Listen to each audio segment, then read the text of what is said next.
So I've been trying to make this team for a while and finally got it completed. I used every blue equipment box I got and farmed basically just Rift or KDs for close to a year to barely get the gear required for this team. It needs so much torrent. Originally, I was aiming for one team that can do all 5 of the hunts, but the converted Symmachus and KDs is just a bit too tanky to make that feasible.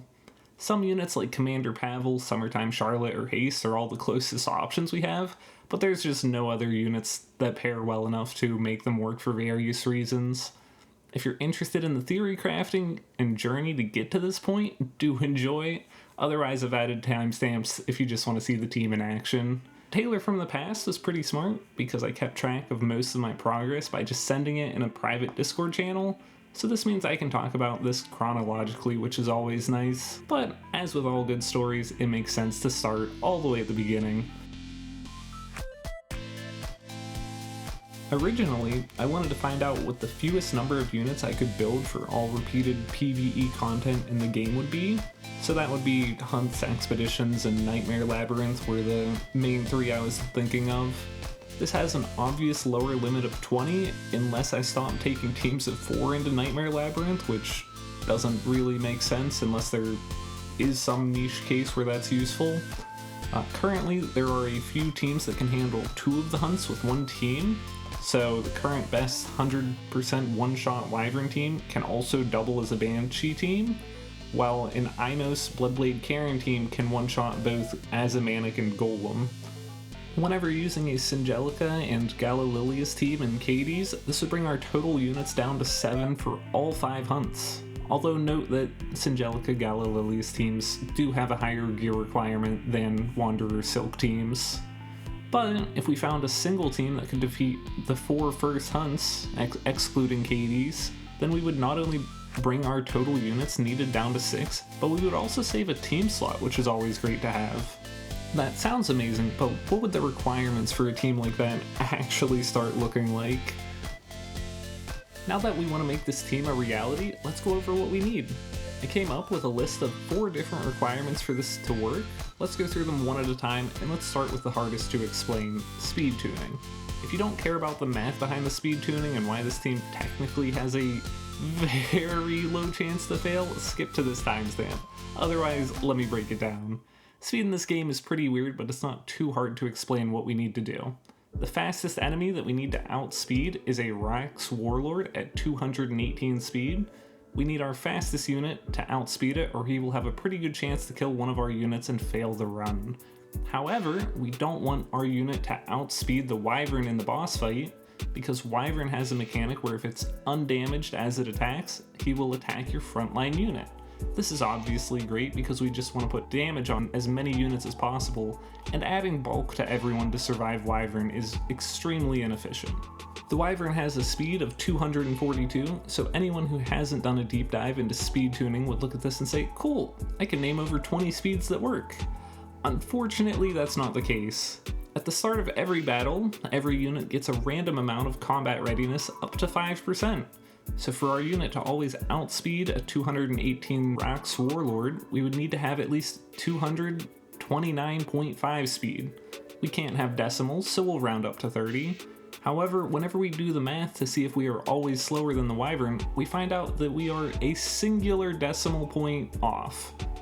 Our unit could effectively be 242.1 speed, while the Wyvern could have gotten 0% combat readiness and be effectively 242.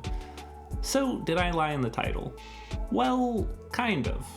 The only information I was able to find on the combat readiness variation was that in 2020, before I was even playing the game, on a news post they changed the combat readiness variation from 10% down to 5%.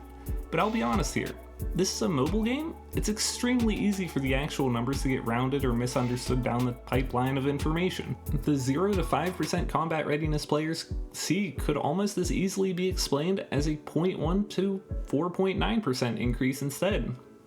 I also don't know how rounding works behind the scenes. I wouldn't be surprised if they used a function like ceiling or floor to remove excess numbers after the decimal point, rounding up or down respectively. But enough theory crafting in my favor. Let's break down that 0.1 difference to see exactly how rare it actually is. The only assumption I'll really make here is that all variations have the same chance. If it turns out these are normally distributed, with variances towards the middle more likely, then the odds of the run failing will be significantly more unlikely than what I'm about to figure out. So, to have our unit outspeed the Wyvern, we would need the Wyvern to get a 0% combat readiness boost, and our unit to get a 4.959 boost. Alternatively, if our unit got a 5% boost, the Wyvern could theoretically have up to a 0.041% boost. The chance of getting a boost that size is roughly 0.82% of the time, which is about 122 battles for that to happen. The odds of getting both boosts in a single battle is a little less likely than 1 in 15,000. But there are two factors that actually make a run failing even more unlikely. The probability we calculated is actually this entire region here, so it's actually twice as rare as we calculated at around 1 in 30,000. And the last thing we have yet to account for is the battle itself. If we outspeed Wyvern, there's a chance that he just attacks the frontline unit anyways. This means our final chance of failure comes out to a whopping 1 in 39,659. That failure will take almost 800,000 energy, or about 10,000 leafs if you're using those. So, it's pretty rare. In comparison, the other parts of my wish list are actually pretty simple. Wyvern has a mechanic where if a non-water unit takes a turn, his combat readiness will increase by 20%. This just means we need to make sure our units are fast enough where they'll take a turn before Wyvern takes his second one. This can be done with a speed buff or a well-timed combat readiness increase. Requirement 3 isn't technically needed, it's just something nice that I want. If I have to change skills based on what hunt I'm fighting in, I can guarantee this team will fail more due to that than the actual speed tuning chance. And lastly, stepping away from only looking at Wyvern, the last requirement is we can't let Banshee split apart.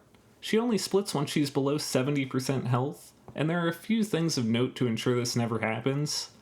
Firstly, if we have two nuking units kill the bosses, we need to make sure that either the stronger one is faster than the slower one, or both need to be able to kill it in either attack.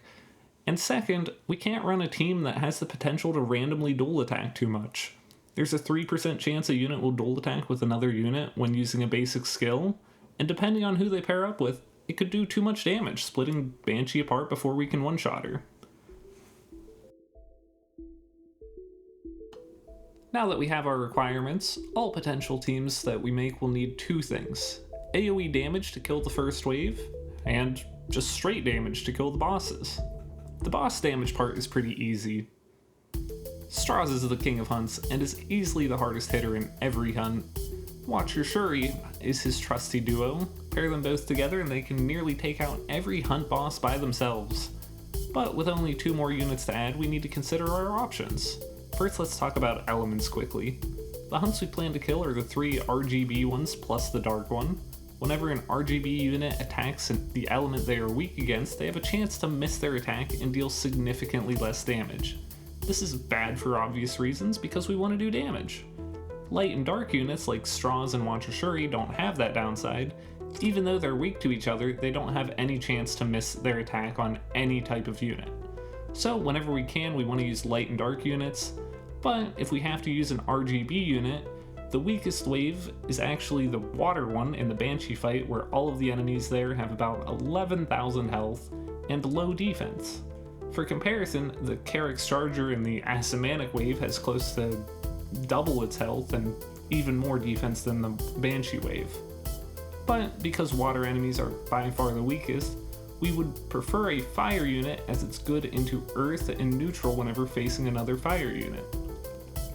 Other than that, we need our units to do 3 things. We need to get an attack buff onto all of our units, otherwise it's not really feasible to kill the bosses. Secondly, we need some way to push our second unit up so they cut all of the wave minions after gaining an attack. And lastly, we need some sort of turn 2 CR push. This ties into making sure that the Wyvern doesn't lap our units, but basically that means we need either a speed buff or an attack that increases combat readiness of all allies during the boss fight. Believe it or not, there are actually some units that fulfill all 3 of these requirements. Inos and Yuna both give our entire team attack and speed buffs, as well as having a way to increase combat readiness of our next ally to go. There's one major problem though. Because Yuna and Inos both get speed buff, they will outspeed the Wyvern, and all of our speed tuning was for nothing. You might be saying, but my Singelica gives speed buff and she works. And you're right. The key difference is that she gives all other units speed buff, excluding herself. Something else that's really cool about her is that with the artifact Proof of Friendship, she also can hit all 3 checkboxes. We just need to have a unit that can deal enough AoE damage to kill every wave by themselves. But does anyone in the game even do that much damage? Well, after checking literally all of the big damage dealers I could think of, there is a singular unit that when given an attack buff, could theoretically do enough damage. That's Martial Artist Ken. His passive gives him an extra 30% attack, and his skill 3 has good multipliers, as well as a guaranteed critical hit. That means you don't have to build any critical chance on him, so you can just put even more damage into his build. Unfortunately, his passive also gives him random counterattacks whenever our allies take damage, which causes Banshee to fail. He would also have to be the front unit to get the combat readiness pushed by Singelica's artifact. That means he would almost always die to Wyvern. And without any attack percent boosting artifacts on the team and no 4th unit attacking Wyvern, the team likely won't even clear. So if there's no unit that can do all 3 requirements, let's look at what units can accomplish too, and then pair them with a unit that can do the last. Let's start with looking at units that give our entire team attack buff and can combat readiness boost our next ally to go. There are a decent number of options, and there's probably even more than this, but we're going to cut down this list significantly anyways.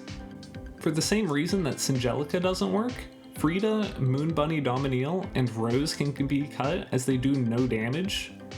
Galililius is also going to be cut because she only does single target damage. Also, she might not even proc her passive on the Wyvern wave to give an attack buff and boost everyone. So she's gone.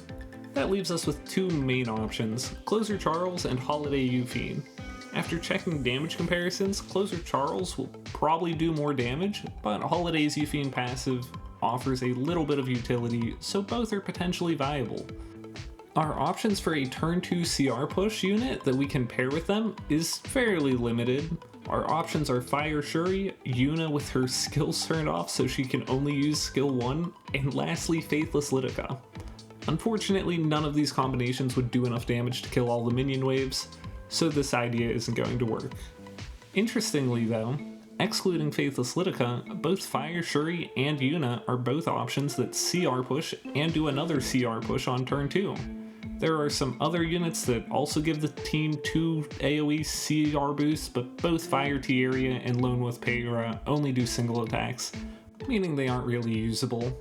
The highest damage AoE attack buffer is Operator Cigarette, although she doesn't do enough to make either Shuri or Yuna work. It's also not the greatest turn order, as neither unit that attacks the waves would have an attack buff. So lastly, let's move on to units that have an attack buff and give the team a turn 2 CR push. If you have a one-shot built for Wyvern, it's probably actually using one of these. Singelica, as explained earlier, doesn't work, and Diane does no damage, so she doesn't work for the same reason, leaving General Purgus as our only real option for this section. There are a lot of units that can CR push themselves to follow up after a unit goes, but they all have different requirements to activate them. Ida, Sez, and Commander Pavel wouldn't get activated by General Purgus, and Summertime Iseria and Pirate Captain Flan both rely on landing debuffs. So that only really leaves us with Astromancer Elena as an option, but unfortunately, she also follows the trend so far and doesn't do enough damage. So we've gone over all of the units that can complete all 3 requirements and no units can do it. We've also gone over every group of 2 we can make, and no team works there. That should mean this team is impossible, right? Well, not quite. Before I explain how the team that works actually does work, there are a few honorable mentions. Arya is pretty interesting. She gives all of the other units stealth, which means we wouldn't need any combat readiness increases at all. She would go first, put stealth on everyone, and all minions and bosses will target her first. pair her with an attack buff, and she almost works. Unfortunately, she wouldn't always kill the golem wave, so this team fell apart. Another idea was to have Straws kill the minion waves. He would use his S3, we would then reset his skills with Iseria, and we would throw in an attack buffer. Unfortunately, this doesn't work well because there's no instant follow-up that provides attack buff that also makes sure Iseria resets Straws instead of the attack buffer, because Iseria will just target whoever she wants. But while I was absorbed in admiring how good Straws is, I thought about tweaking the requirements slightly to make a team where we just throw Straws in with some dual attackers and a good attack buffer. This sadly doesn't do enough damage to the Wyvern or Azumanic bosses, but it was a pretty cool build to try to think about. After thinking about all these requirements for a while, I realized something. We don't actually need to have all three of these. If we have both of our fastest units at the same 230 speed, there's no need for a unit to bridge into our second unit. And so, I came up with the Dream Team. So, we start with Straws and Watcher Shuri. General Purgus was the best option for us that CR pushes turn 2 and does an attack buff. And the last unit still can't just be anyone with big damage. If they have a passive instead of a skill, that means in the Banshee fight we could potentially get the 2 unlucky dual attacks. And if they both dual attack with any combination of Straws and Watcher Shuri, we're likely to push past the 70% damage threshold on Banshee. So we need a unit that can't dual attack and does massive AoE damage. We also have to remember that they will outspeed General Purgus half the time, meaning they can't rely on the extra damage from his attack buff. After looking through and exhausting all of the options, there was a single unit that would potentially work. Celestial Mercedes. Her S3 is an AoE that boosts her own combat readiness by 20% per critical hit made. In each minion wave, she'll hit 3 enemies for a 60% self-CR push.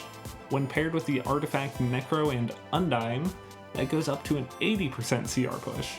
The reason why this is important is because her S2 is another AoE attack.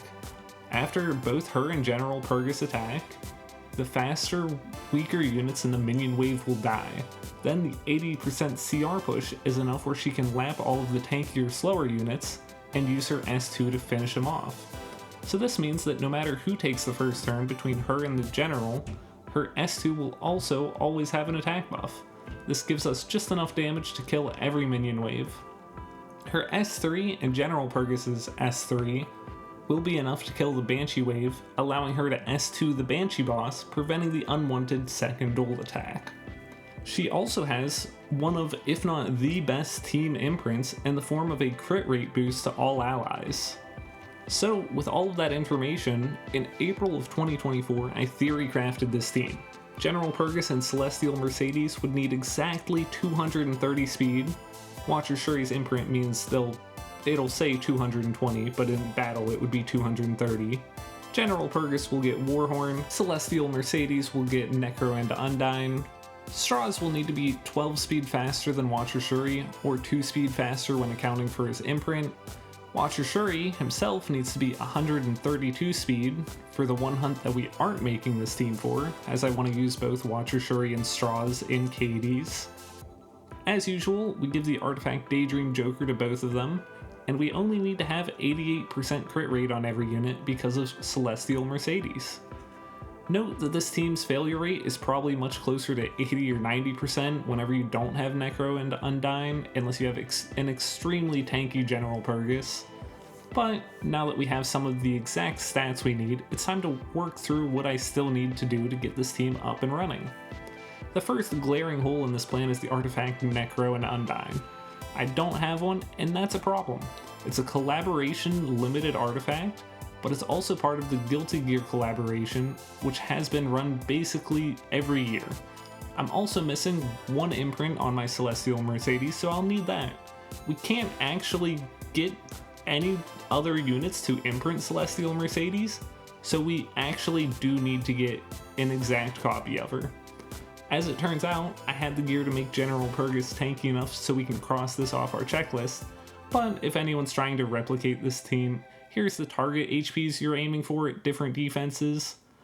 But lastly, the last problem is gear.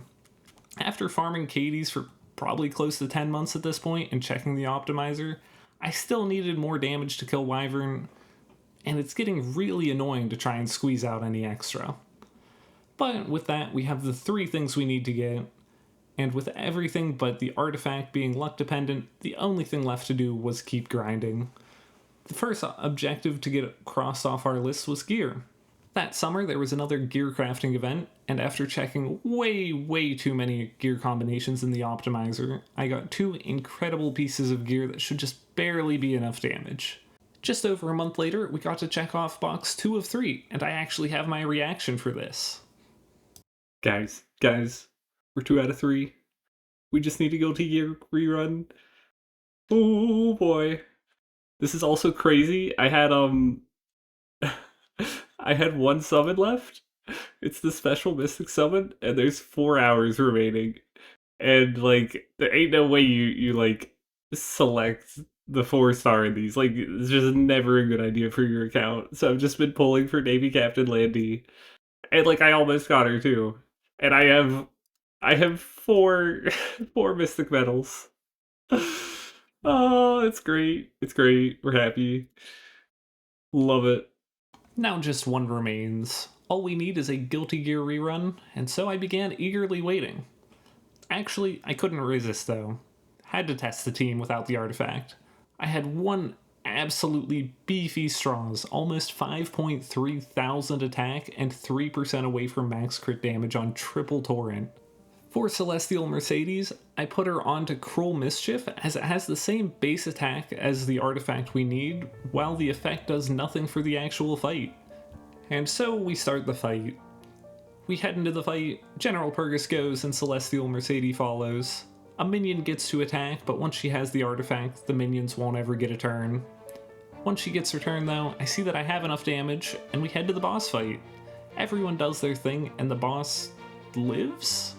As it turns out, I either had something entered in the damage calculator slightly wrong, or it's slightly off, so my previous damage numbers were also slightly off. Fortunately, after looking at Straws and Watcher Shuri, I found the stupidest fix to this. Their necklaces are almost the exact same, but one has flat attack, and one has more attack percent. Because attack percent is calculated from a unit's base attack, swapping their necklaces means that my Straws would lose 3 attack, while Watcher Shuri gained 15. And with that small tiny change, that I tried the team again, and it managed to one-shot Wyvern. Now that I saw the team worked as intended, I just needed to resume twiddling my thumbs and waiting for the rerun. And the rerun just never happened. I couldn't get the artifact. In a last resort, I sent a support ticket. Okay, I kinda figured that one wouldn't work, but it was worth a try, I guess. In the meantime though, new units were released. PvP meta shifted into just picking the newest, shiniest units. Alongside the release of a new unit, an artifact went under my radar. Alongside Fenris, the artifact Renewed Will was released. It's a ranger exclusive artifact that boosts both attack percent of all allies and increases combat readiness of all allies when the user uses an AoE. On release, I gave it a quick check, and when used on Operator Sigrant and paired with Faithless Litica, they would hit our original 3 checkboxes, although the damage needed on them was on the very edge of possible. Unfortunately, I wrote the team off at first because there was no way Operator Sigrant would survive the first attack from Wyvern. Whenever a unit dies, we not only lose their damage, but we'd also lose the team attack percent bonus of their artifact, reducing the damage of our other units. However, with another gear crafting event happening soon, I gave the team another look, and found out that it should just barely be possible. One thing that I didn't consider originally though, was that imprints on Operator Sigrant would stay after her death, meaning that she still gives 2 units a 12.9% attack percent increase. That's a mouthful. We also have no chance of a dual attack in Banshee because neither unit would use skill 1. So now my team will look something like this. It's technically slightly better than the other team, It only has one unit at 230 speed, meaning it only has one chance to roll the 1 in 40,000 to fail. Personally, I also like the fact that Straws and Watcher Shuri are staying at 100% crit chance without imprints. I have everything I need for this team except for Operator Sigret, who fortunately was on the current Mystic banner.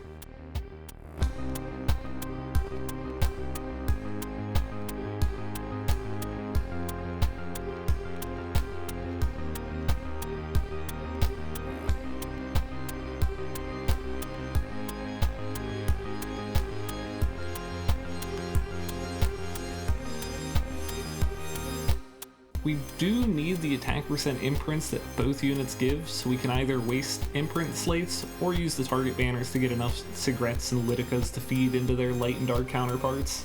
I wound up just using slates because I could. Might not be the answer for you if you're trying this team. I also don't recommend trying this team, but if you are crazy enough to go for it, that's what I did. But that is a major cost that went into making this team compared to the general Purgus team, where it's just 2 4-star light dark units. But I also needed to max my copy of Renewed Will to get the max attack percent increase and a guarantee to increase combat readiness of all allies. Would be kinda bad if it wasn't guaranteed. And finally, it was time to put everything together.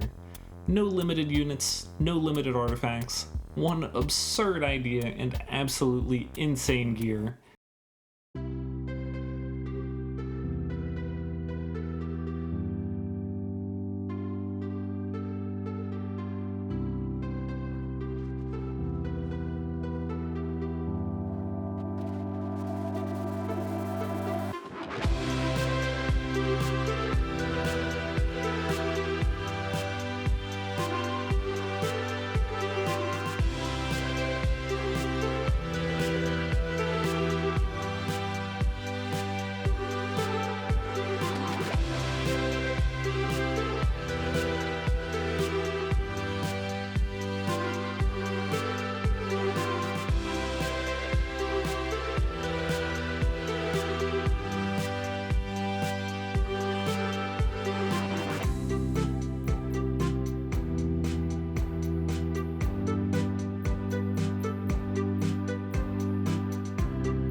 Thanks for watching. This video took an extremely long time to theory craft and put together. If you did enjoy watching it and thinks it deserves a like, I do appreciate it. I don't plan on becoming a consistent Epic 7 content creator, as I'm not that into PvP and the current state of PvE isn't the greatest, but I am consistently streaming Lethal Company speedruns and a few other odd games.